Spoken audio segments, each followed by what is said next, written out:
Hey everyone, I'm Brandon Tyrell. I reviewed The Order 1886. We're going to discuss our thoughts on it today, but first I'm joined by Miranda Sanchez. Hello. And John Ryan. Hi there. So I've got a lot to talk about. I want to jump right in, but first let's take a look at the verdict. The basic conflict at the heart of The Order 1886 is that considerations for a cinematic approach are prioritized above the needs of basic gameplay. The Order's best parts are contained within its stunning looks, its atmosphere, its style, which are truly fantastic. But the shallow, slow, generic, quick-time event-riddled gameplay make it feel like an experience that would have been better served by a non-interactive movie than a game. With no multiplayer, and no reason to revisit the short and stunted single-player campaign, there just isn't a lot to it. For more on The Order 1886, stick with IGN. So the first thing I want to talk about is length. It's been kind of a big topic over the week. Yep. And Marty, Max, Jared, and Brian did a great bit on Podcast Beyond about length. Yep. Does it matter? Why we like it? Why we don't like it? So, we've already talked that into the ground. So let's focus instead on Everybody has. Yeah, Yep. let's focus instead on the length of The Order 1886 in the context of The Order 1886. Cool. So I'm curious your thoughts on that.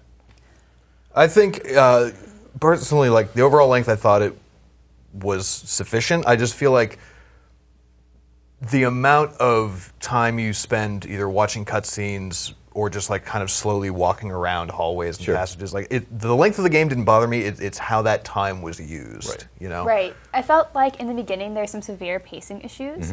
I was really confused about certain factions that are mentioned during the entire game, and then you kind of stumble upon what they are, but it's never really clear, and they should have taken more time to actually go into detail about that. Yeah. So I really enjoyed the lore and the setup that they had. But focusing on the pacing of it, I thought that they did a particularly strange job of sort of dumping you into it.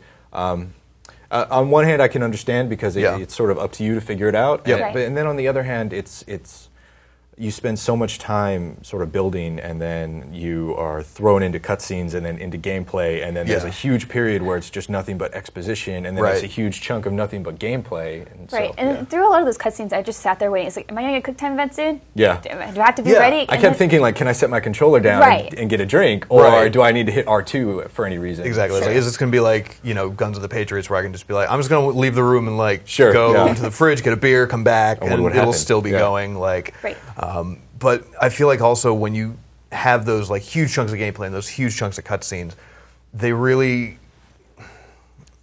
they don't play off each other as well as you hope. Like, in some cases they do, like, where you have, like, a little bit of gameplay, a little cutscene, a little bit of gameplay, a little cutscene. Right. Those are the Yeah. moments where it works at its best. Perfectly, sure. Where it's that really cool, and they showed this off a whole lot when they were promoting the game, where it's like where they show off, like, seamless transitions between cutscene and gameplay. I thought that aspect of it was great, but then you'll go for 2-3 chapters at a time, and it's just a cutscene, and then you're like, okay, well, I guess this is fine, but then there's that one quick time event in the whole thing. You're like, Right. well, Then you why? miss it, and then you're just like, oh. And then it starts over, and Exactly. it's unskippable. You can't skip, so Yeah. And you're your gameplay length might be about 10 hours, but it's just because you ended up having to go back and watch cutscenes again. Yeah, exactly. And I will say, though, that there are times where there are quick time events where if you fail, you get a cool little cinematic cutscene. Oh, yeah. Well, no spoilers. I don't want to give anything away, Right. but so there are times where I deliberately just like failed to watch To someone see get what mauled to happens. death, or to see someone do something differently. But I think you're right. Those pacing issues are a huge chunk of it. So, I mean, all that said, the full length of the game, right? Yeah. With those pacing issues, did you feel like it was better served by a shorter experience, or did you feel like you could have gone another 6 hours? I feel like if they would have repurposed their time a little better, then it would have been fine as is. Yeah. They tell their story, it's good as it is, but you just need to figure out what's important and what's not. Walking through a hallway, just walking, you can't run, you can't do anything. Right. That is a waste of time. Yeah. I get that your game is beautiful, and it's so gorgeous, Yeah. but I don't want to walk. I don't need to walk around for 20 to 30 seconds, or even up to like 3 or 4 minutes, just to see like one piece of lighting reflect some rain particles. It's like, it looks cool, it's awesome, but you can also just do that in a cutscene because it's all this in-game engine. Yeah, so I said in my review that I spent 7 hours in the order, and I felt like, strangely enough, that was actually a little on the long side for what I played. I really dig the world. Yep. I dig the characters and everything about it. But it's just that pacing was so off-putting that by the end I was just like, oh, I kept tapping the Yeah. D-pad to see if I could pull out my gun. And to see if I was like, all right, am I going to be doing anything in the next 10 minutes? No? Yeah. Okay, I'm just going to Well, and the thing too is like, you know, I mean, this kind of jumps into the story a little bit, but like where you're going to spend so much of that time listening to characters talk about like the politics of the Order and like Yeah, how it there's a lot works of and stuff. bureaucracy. And it's like Yeah. part of that honestly is interesting to me. Sure. But add an extra half hour of gameplay on top of that where like you're actually like give me a puzzle to solve about bureaucracy or something, you know. Right.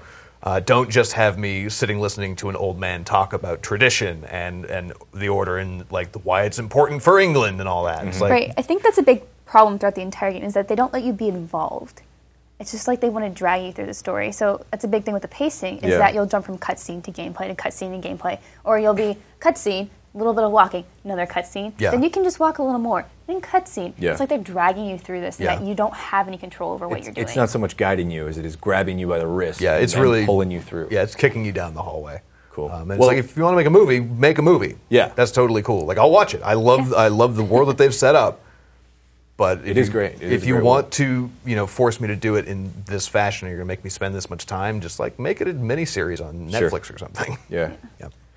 But that's what we think of The Order, 1886. For more on The Order, much more, stick with IGN.